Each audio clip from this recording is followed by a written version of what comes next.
Isang lihim ang unti-unting kumakain sa iyong lakas habang ikaw ay natutulog. Isang katotohanan na madalas hindi napapansin hanggang sa huli na ang lahat. Ako ay isang lisensyadong clinical nutritionist na may mahigit 25 taon ng karanasan. At ang aking buong propesyon ay nakatuon sa kalusugan ng mga Pilipinong nasa edad 60 pataas. Hayaan ninyong maging prangka ako. Kung natutulog ka na walang laman ng tiyan, hindi mo namamalayan na hinahayaan mong mawasak ang iyong mga kalamnan gabi-gabi. Hindi ito nangyayari dahil sa kawalan ng motibasyon o bilang isang simpleng epekto ng pagtanda. Ang katotohanan ay ang iyong katawan paglampas ng edad 60 ay hindi na kayang panatilihin ang muscle mass nito ng epektibo, maliban na lang kung makatatanggap ito ng tamang uri ng panggatong bago ka matulog. Base sa aming masusing pag-aaral na sinusuportahan ng datos mula sa Food and Nutrition Research Institute ng Pilipinas, ang mga nakatatanda ay maaaring mawalan ng hanggang 8% ng kanilang kabuuang muscle mass sa bawat dekada. At ang malaking bahagi ng pagkawala na ito ay nangyayari habang ikaw ay mahimbing na natutulog. Ngulit, nasa iyong mga kamay ang kapangyarihang pigilan ang prosesong ito.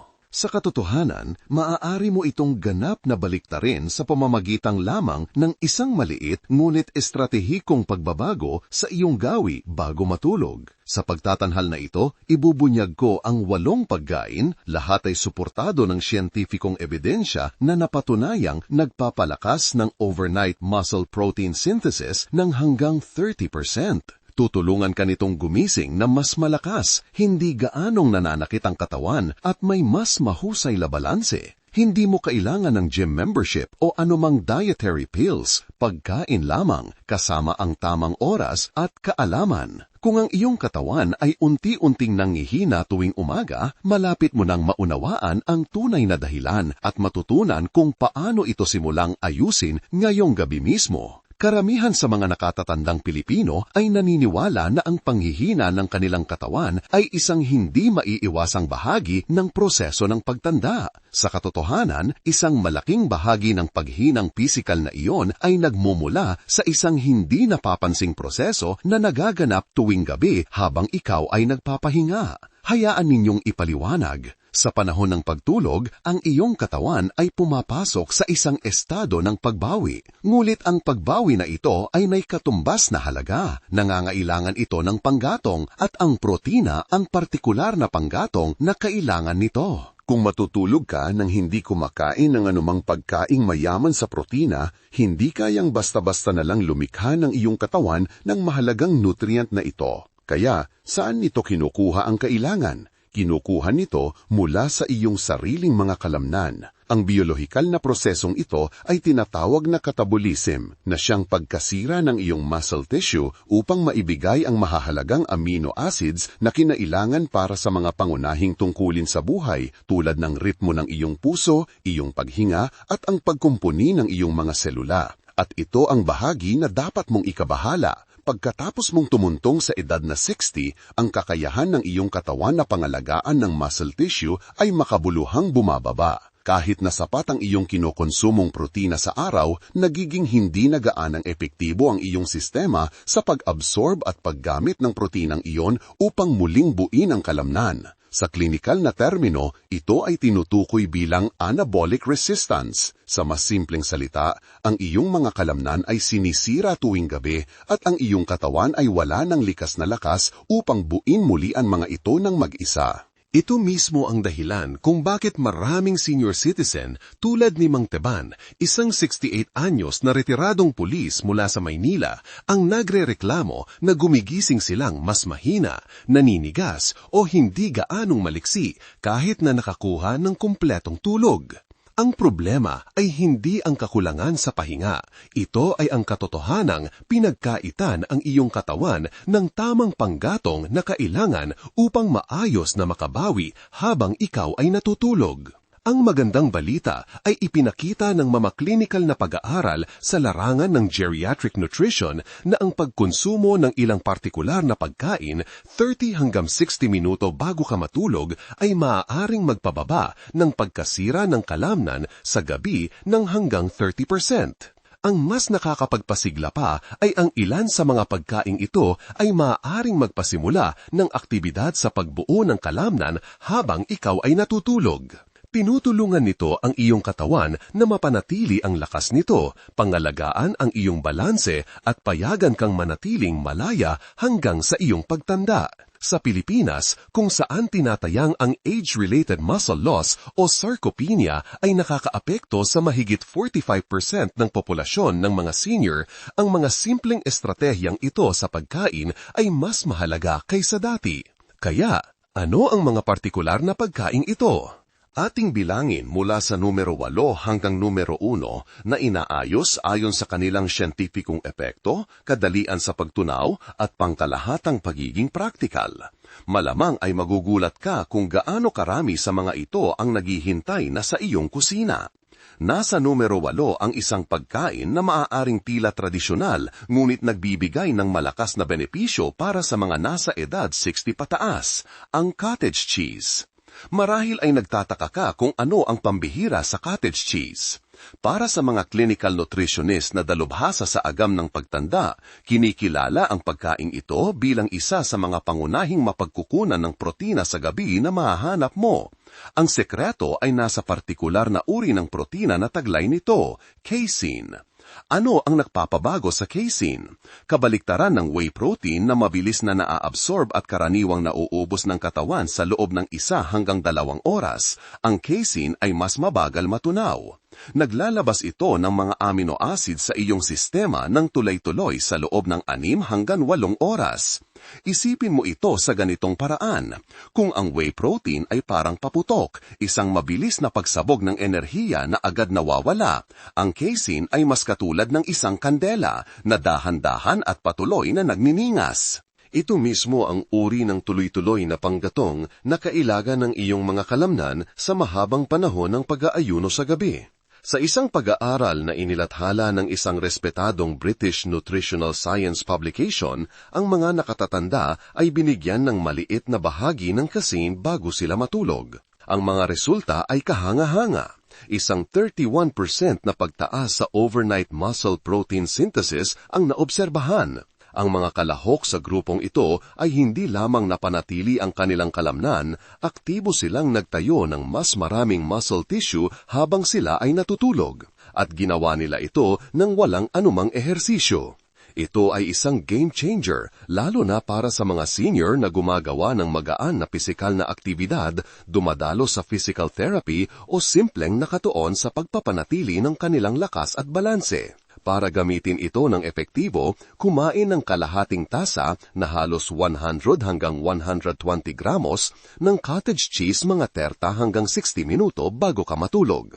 Kung masyadong matabang ang lasa, maaari mo itong dagdagan ng ilang hiwa ng saging, isang kurot ng cinnamon o isang maliit na patak ng pulot.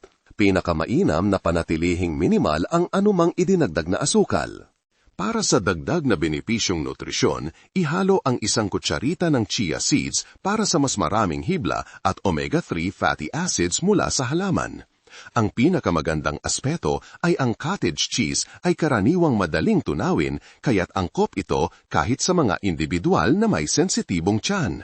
Mayroon din itong tryptophan, isang amino acid na kilala sa pagtataguyod ng pagre-relax at pagtulong sa iyo na makatulog ng mas mabilis. Ang pagkain ito ay perpekto para sa mga senior na madalas magising o may mahinang kalidad ng tulog at para sa mga nakakaramdam ng paninigas o pananakit kapag gumigising. Para sa sinumang naglalayong mapanatili ang kanilang lakas, mapabuti ang balanse o makabawi mula sa isang sakit o pinsala, ang cottage cheese ay maaaring isang maliit na merienda, ngulit kumakatawan ito sa isang malaking hakbang tungo sa pagprotekta sa iyong mga kalamnan sa magdamag. Susunod, sa numero 7, mayroon tayong isang pagkain na mukhang simple, ngulit nagbibigay ng nakakagulat na malakas na mga kalamangan, ang nilagang itlog.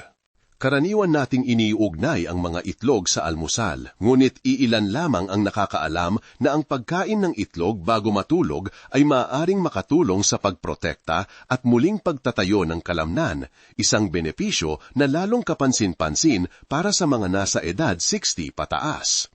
Ano ang dahilan kung bakit napakalakas ng itlog para sa pangangalan ng kalamnan? Ang isang itlog ay naglalaman ng humigit kumulang 6 na gramo ng kompletong protina na puno ng lahat ng mahahalagang amino acid na kailangan ng iyong katawan upang mapanatili ang lean muscle mass nito. Gayunpaman, ang tunay na bida ay ang leucine, isang amino acid na gumagana tulad ng isang biolohikal na switch na nagpapagana sa mga mekanismo ng pagbuo ng kalamnan ng katawan. Pagkatapos mong umabot sa edad na 60, bumababa ang pagtugon ng iyong katawan sa pag-inom ng protina. Kailangan mo ng mas malaking halaga at ng mas mataas na kalidad upang makamit ang parehong reaksyon sa pagkumpuni ng kalamnan. Ang fenomeno na ito ay ang estado ng anabolic resistance na tinalakay natin. Epektibong nilulutas ng mga itlog ang isyong ito. Nangahatid sila ng dekalidad na protina na mabilis na nasisipsip at madaling matunaw na nagbibigay ng sapat upang matugunan ang tumaas na threshold na hinihingi ng iyong tumatandang katawan nang hindi na kailangang kumain ng malalaking bahagi. Isang pag-aaral noong 2021 sa isang kilalang peer-reviewed nutritional science journal ang sumunod sa mga nasa hustong gulang na kumain ng buong itlog bago matulog sa loob ng 12 linggo. Ang mga natuklasan ay nagpahiwatig ng 19% na mas mataas na rate ng pangangalaga ng kalamnan kumpara sa grupong walang kinain. Ang grupong kumakain ng itlog ay nagpakita rin ng mas mataas na antas ng isang growth hormone na nagpapadali sa pagkumpuni ng tissue at pag-unlad ng kalamnan. Para sa mabisang paggamit, kumain ng 1 o 2 nilagang itlog mga 30 minuto bago ka matulog. Maaari mong budburan ito ng kaunting luyang dilaw o paminta. Ang luyang dilaw ay kilala sa pagtulong na mapababa ang pamamaga at ang paminta ay nagpapabuti sa pagsipsip ng curcumin mula sa luyang dilaw. Para sa mas malaking kasiyahan, maaari mong ipares ang mga itlog sa ilang hiwa ng abokado o isang piraso ng whole grain na tinapay tulad ng pandesal. Ang mga itlog ay mababa sa asukal at almirol, kaya hindi ito magdudulot ng pagtaas ng iyong asukal sa dugo at napakabilis ihanda dahil hindi na kailangan ng pagluluto kapag nalaga na. Ito ay isang mahusay na pagpipilian para sa mga senior na may mababang gana sa gabi. Sino mang nangangailangan ng magaan at madaling matunaw na merienda sa oras ng pagtulog, at sa mga nagpapagaling mula sa ehersisyo, therapy o pananakit ng kasukasuan. Minsan, ang mga pinakasimpleng pagkain ang pinakamakapangyarihang gamit sa iyong health toolkit at ang nilagang itlog ay nagsisilbing perpektong ilustrasyon. Madali, abot kaya at puno ng mga sustansyang nagpapanatili ng lakas. Sa ika-6 na pwesto, natagpuan natin ang isang di pangkaraniwan ngunit kahanga-hangang epektibong kombinasyon, tuna na nakababad sa olive oil. Maaring hindi tuna ang unang pumapasok sa isip para sa isang merienda bago matulog. Ngunit kapag ang layunin ay mapanatili ang muscle mass pagkatapos ng 60, ito ay isa sa mga pinakamabisang pagpipiliran, lalo na kapag isinama sa olive oil. Bakit napakabuti ng kombinasyong ito? Ang tuna ay isa sa mga pinakamanipis at pinakamayamang pagkain sa protina na natural na makukuha.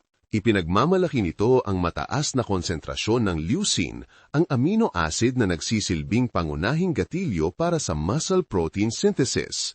Bukod pa rito, ito ay mababa sa hindi malusog na taba, madali sa sistema ng pagtunaw, at hindi magdudulot ng bigla ang pagtaas ng iyong asukal sa dugo. Ang tunay na mahika, gayunpaman ay nagaganap kapag ang tuna ay nakababad sa olive oil sa halip na sa tubig. Nagaambag ang olive oil ng monounsaturated fats na nagpapabagal sa proseso ng pagtunaw. Ang pagbagal na ito ay nagpapahintulot sa mga amino acid na manatili sa iyong daluyan ng dugo ng mas matagal, na patuloy na nagpapalusog sa iyong mga kalamnan sa buong gabi. Isipin mo ito sa ganitong paraan. Ang tuna ang nagbibigay ng panggatong para sa iyong mga kalamnan at ang olive oil ang nagpapabagal sa bilis ng pagsunog ng panggatong na iyon na nagpapahintulot sa iyong katawan na sipsipin ang bawat piraso nito habang natutulog ka. Isang mahalagang pag-aaral noong 2020 mula sa isang nangungunang American Clinical Nutrition Journal ang nagsiyasat sa mismong kombinasyong ito sa mga nakatatanda. Ang mga kalahok na kumonsumo ng mga pagkaing mayaman sa parehong protina at omega-3 fats bago matulog ay nagpakita ng 34% na pagtaas sa overnight muscle protein synthesis. Naranasan din nila ang mas kaunting pananakit ng kalamnan sa paggising, may mas mahusay na pagsipsip ng bitamina D at nagpakita ng mas mababang mga marker ng pamamaga. Para magamit ito ng epektibo, kumain ng halos kalahating lata ng tuna na nakababad sa olive oil. Ipares ito sa mga hiwa ng pipino, whole grain crackers tulad ng skyflakes o isang patak ng lemon para sa dagdag na lasa. Pinakamainam na iwasan ang mayonesa o iba pang creamy sauces dahil maaaring mahirap itong tunawin at makagambala sa iyong pagtulog. Isang profesional na tip, laging piliin ang tuna na nakababad sa olive oil, hindi sa tubig, dahil ang langis ang susi sa pagpapahaba ng paghahatid ng mga sustansya sa magdamag.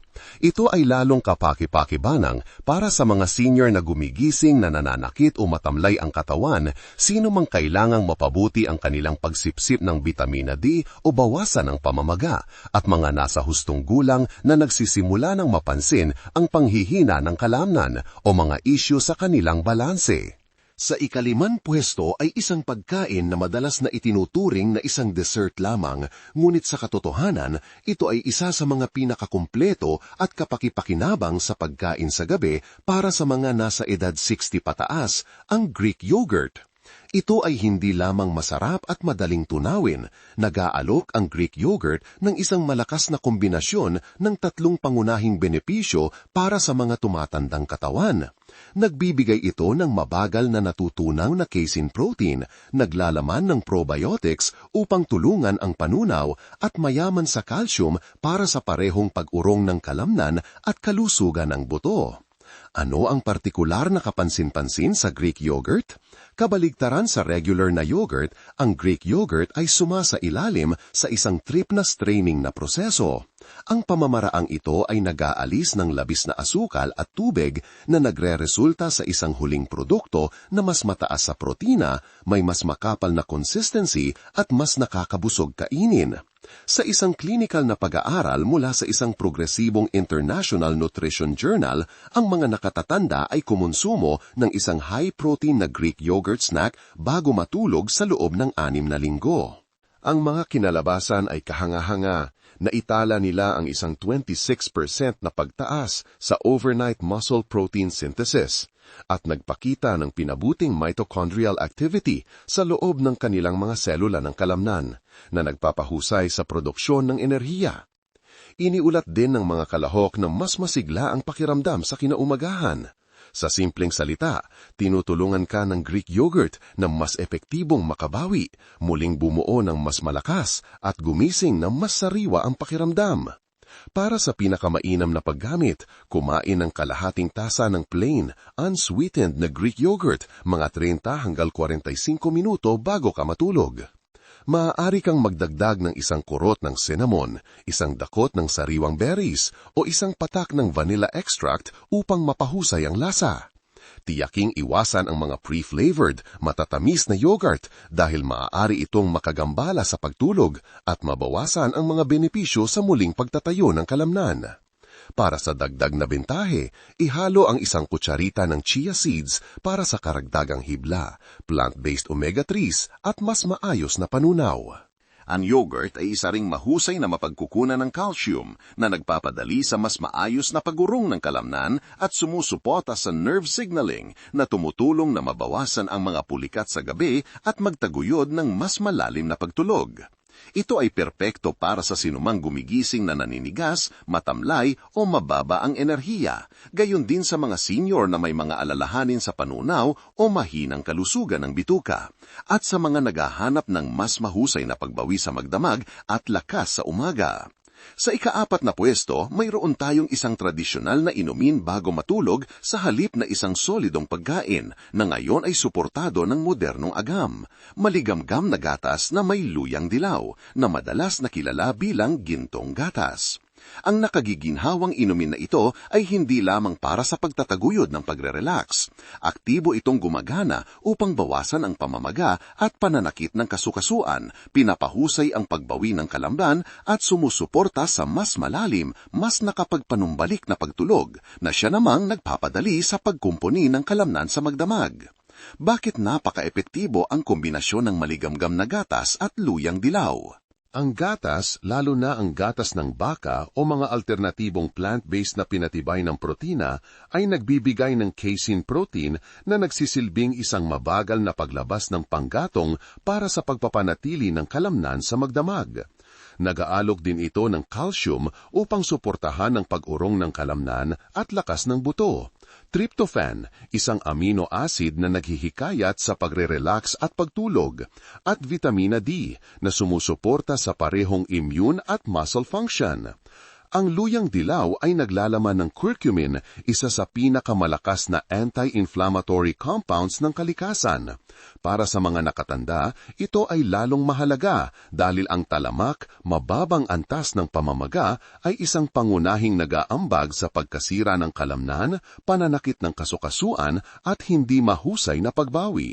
Kapag pinagsama, ang gatas ay nagbibigay ng mga materyales para sa pagbuo ng kalamnan, habang ang luyang dilaw ay nagpapaginhawa sa mga kasukasuan, nagpapababa ng pamamaga at nagtataguyod ng mas malalim na estado ng pagbawi sa panahon ng pagtulog. Isang papel ng pananaliksik noong 2022 na nagsisiyasat sa koneksyon sa pagitan ng dieta at kalusugan ng utak-katawan ang natagpuan na ang mga nakatanda na kumonsumo ng isang inuming mayaman sa protina na pinahusay ng kurkumin bago matulog ay nakakita ng 32% na pagtaas sa overnight muscle protein synthesis. Naranasan din nila ang mas kaunting panigas ng kasukasuhan sa umaga at may mas mababang mga inflammatory marker sa kanilang muscle tissue. Para ihanda at gamitin ito ng epektibo, narito ang isang na-update, malinaw na paraan. Dahan-dahang painitin ang isang tasa ng gatas, ngunit huwag hayaang kumulo.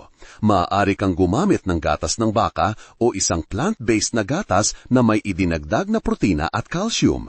Ihalo ang isang kapat na kutsarita ng giniling na luyang dilaw. Magdagdag ng isang maliit na kurot ng pinong giniling na itim na paminta. Sapat na ang ilang butil upang mapabuti ang pagsipsip ng curcumin. Huwag gumamit ng buong paminta.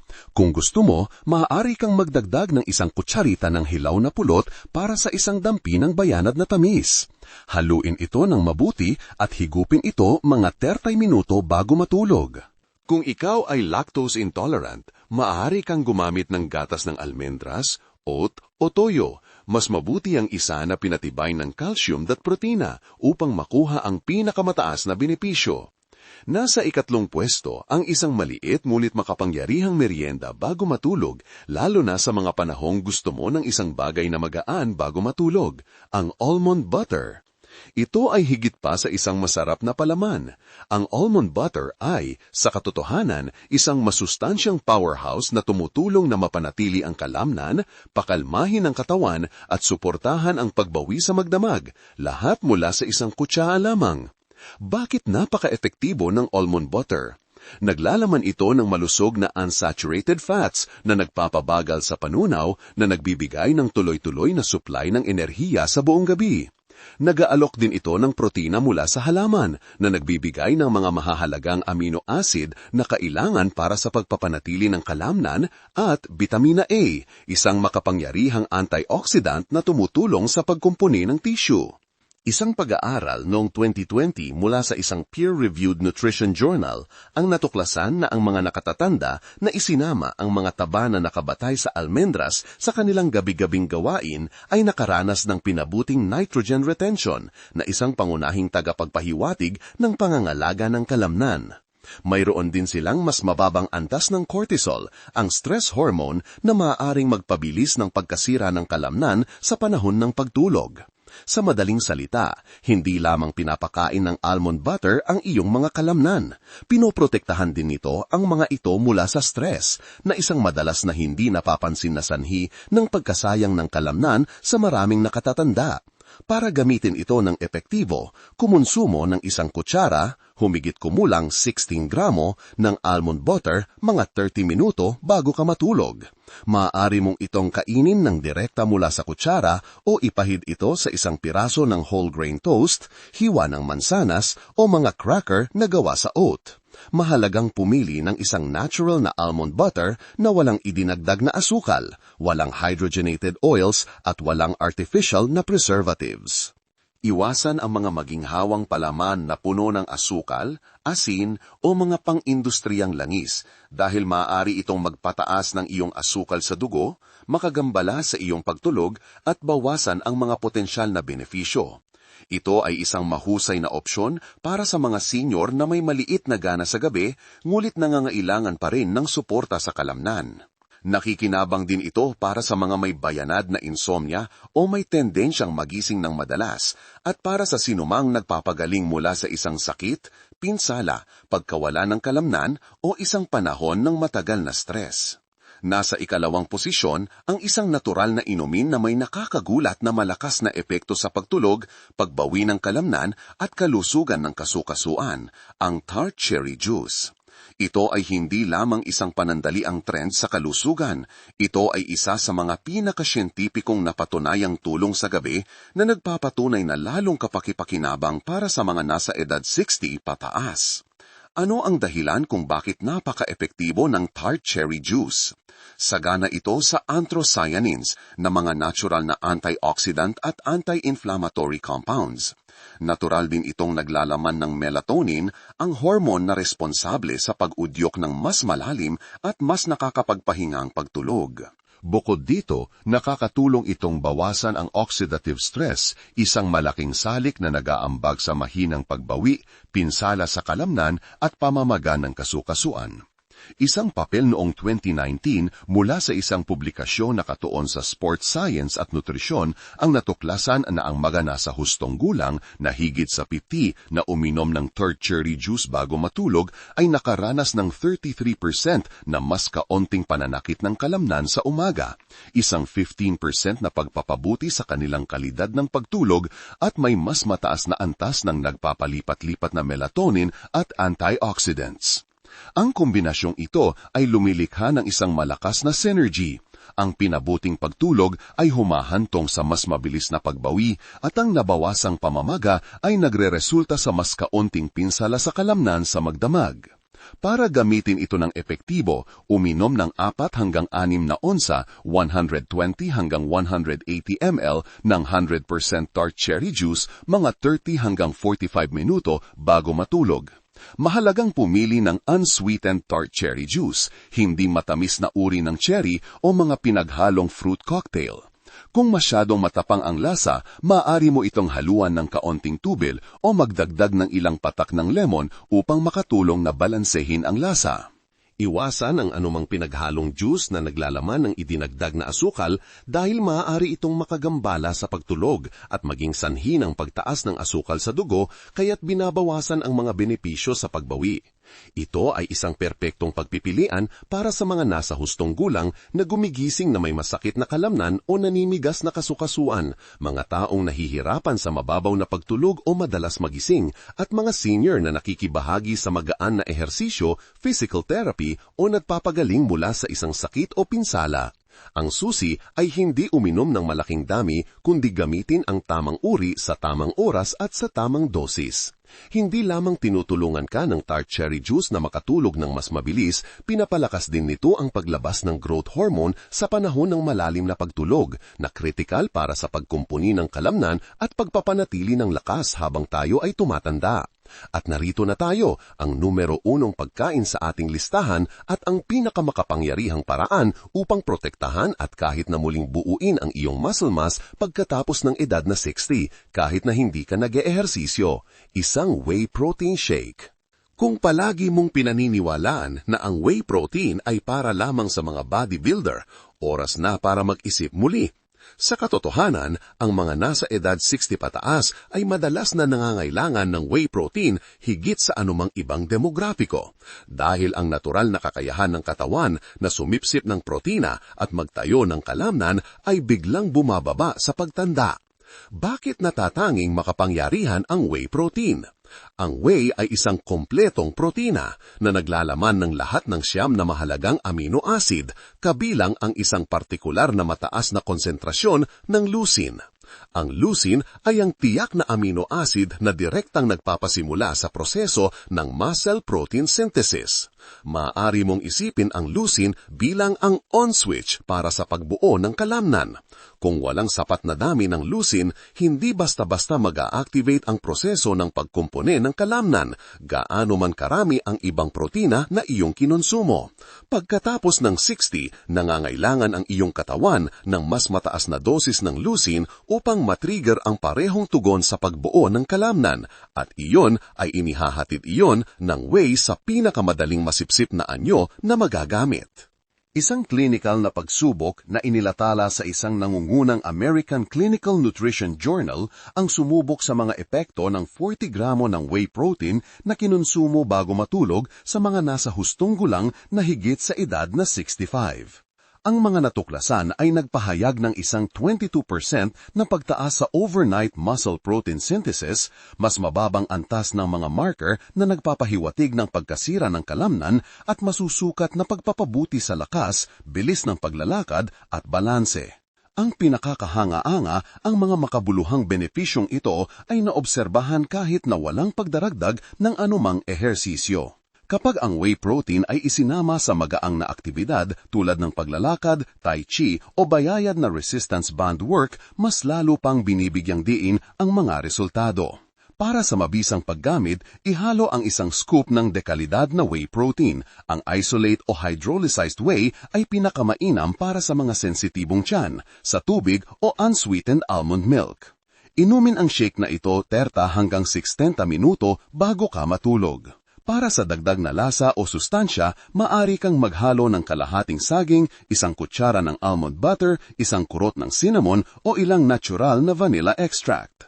Mahalagang iwasan ang pagdaragdag ng asukal, cream, condensed milk o mga komersyal na mass gainer. Pumili ng isang whey isolate o hydrolyzed whey na produkto na mababa sa lactose, madaling tunawin at perpekto para sa mga nakatatanda. Ito ay lubos na inirerekomenda para sa mga senior na nasa panganib ng age-related muscle loss, sarcopenia, mga nasa hustong gulang na gustong mapanatili ang kanilang lakas, mapabuti ang balanse at kumilos ng may higit na kumpiyansa, mga taong may mababang gana o hindi sapat na pag-inom ng protina sa araw, at sinumang nagpapagaling mula sa isang sakit, pinsala o operasyon. Pagkatapos umabot sa edad na 60, hindi mo kailangang magbuhat ng mabibigat na timbang o umasa sa mga gamot upang manatiling malakas. Ang kailangan lang ay kumain ang tamang uri ng pagkain sa tamang oras. Katatapos lang nating suriin ang 8 pinakamabisang pagkain bago matulog para sa pagpapanatili at muling pagtatayo ng iyong muscle mass. Bawat isa ay suportado ng siyentipikong ebidensya, madaling mahanap sa anumang grocery store, simpleng ihanda at perpektong angkop para sa mga nakatatanda. Kasama sa listahan ang isang whey protein shake, tart cherry juice, almond butter, maligamgam na gatas na may luyang dilaw, Greek yogurt, tuna sa olive oil, nilagang itlog at cottage cheese. Bawat isa sa mga pagkaing ito ay kumikilos na parang isang tahimik na construction crew na muling itinatayo ang iyong lakas habang natutulog ka, na tumutulong sa iyong gumising na may mas matatag na mga binti, mas kaunting sakit at mas maraming sigla. Hinihikayat ko kayong subukan ito ngayong gabi. Pumili lamang ng isang pagkain mula sa listahang ito at isama ito sa inyong gawi. Sa loob ng ilang araw, malamang na magsisimula kang makaramdam ng isang kapansin-pansing pagkakaiba. Huwag kalimutan mag-subscribe kung nakatulong sa iyo ang impormasyong ito. Mangyaring magkomento sa ibaba upang ipaalam sa akin kung aling pagkain ang pinakagusto mong subukan at ibahagi ang episode na ito sa isang kaibigan o isang mahal sa buhay. Karapatan ng lahat ang mga benepisyo ng mahimbing na tulog at malakas na kalamnan kahit na pagkatapos ng 60. Hindi ka kailanman masyading matanda para maging mas malakas, at ang paglalakbay na iyon ay maaaring magsimula ngayong gabi sa isang maliit, sinasadyang pagpili bago ka matulog. Kung nagustuhan ninyo ang kwentong ito, paki-like ang video at mag-subscribe sa channel.